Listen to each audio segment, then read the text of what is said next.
Hey everyone, I'm sure many of you have come across some videos about our PACO-S, the coaxial passive cardioid speaker. Those videos mainly talked about its design concept and different use cases.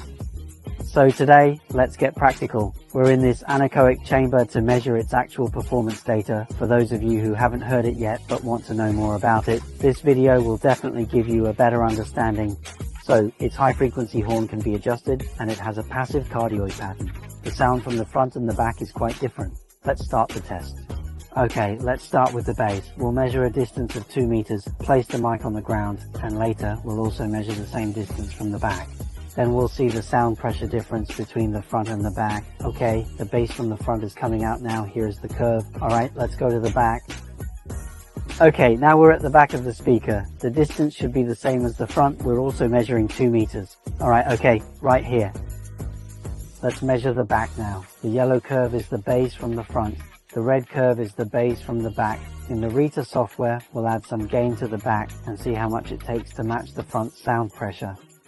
Let's add 12 dB first. After adding 12 dB, the back's energy matches the front. This shows there's a 12 dB difference in cancellation at the back. Isn't this 12 dB difference quite obvious? If you've heard it but didn't notice a big difference, try adjusting from 0 to 12 dB on the mixing console to hear the difference. You'll see the SPL difference is significant. Okay, let's measure the full range speaker now. It also has a passive cardioid pattern with an adjustable horn. We'll measure them all together. Let's measure the full range. We need to measure 3 curves. One with the horn in its default state without any adjustments, another with the horn narrowed by 30 degrees on both sides, a 30-degree curve, and another curve from the back in same distance. So, the first one is in the default state, and we'll place the mic about 2 meters away. Okay, here is the 2 meter distance. We are measuring it in its default state, no adjusting at the horn.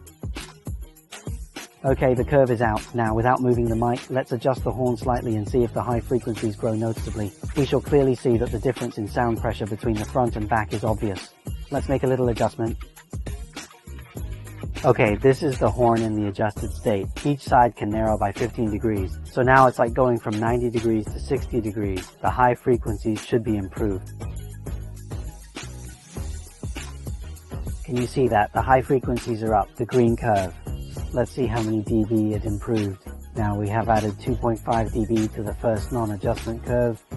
So its high frequencies with the horn adjusted have the same sound pressure. The improvement starts at 4K. Without any adjustments to the processor or amplifier, it increased by 2.5 dB. We know that getting 2.5 dB is quite an achievement. Now let's move the mic to the back and measure its cardioid pattern to see how many dB it cancels. We'll measure the full range at the same distance, the energy cancellation at the back, and see how many dB. The front was 2 meters and here is also 2 meters. Okay, the mic is in place. Let's measure the energy difference at the back. It's the orange curve. Okay, let's see how many dB it differs. After adding 10 dB, at 500 Hz, the curve becomes the same as the front. At 139, it cancels even more, and so is the mid-range at around 300.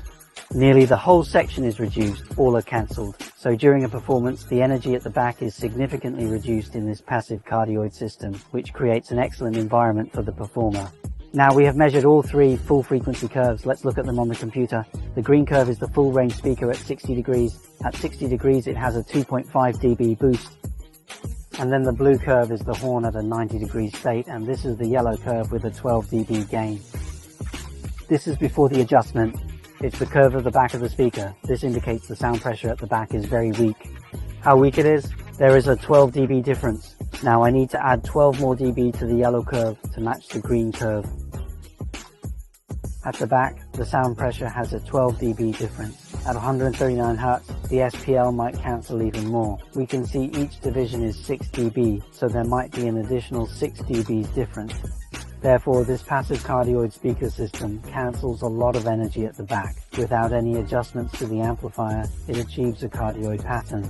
Okay, thank you everyone. That's it for today's video. If you're interested in this product, you can message our support team for more information.